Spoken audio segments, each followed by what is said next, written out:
Now, if this was happening in some small country, and maybe I don't know what, Monaco or something, it wouldn't matter much. But when it's happening in the richest, most powerful country in the world, it's a danger to the survival of the species. Nobody else is going to do very much if the United States doesn't do a lot, not just some, but take the lead.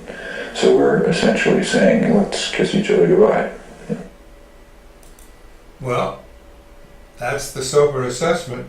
We're marching off the cliff, according to Noam Chomsky. This is back in 2011, right? He's been making this statement for quite a while now to the world, and he's dismissed.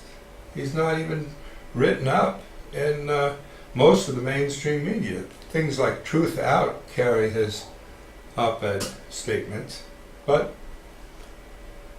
we need to look at the whole question of metrics of our success. We're looking for technological breakthroughs in efficiency, not change in direction. And that's going to be suicidal. In short, we're looking for, and our culture is rewarding, the wrong thing. We're not likely to find the right thing if we're looking for the wrong thing. It's no wonder, really, that we cannot help but be disappointed. We're looking for wizards, and we should be listening to the prophets.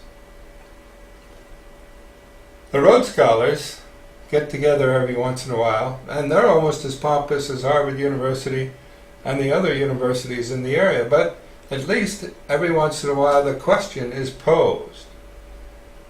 In one of their gatherings, they had a discussion of climate change and looked. So we are running close to the end, and I'll let's go over by a few minutes just to squeeze in a few questions. Try to keep them short. Gentleman at the front.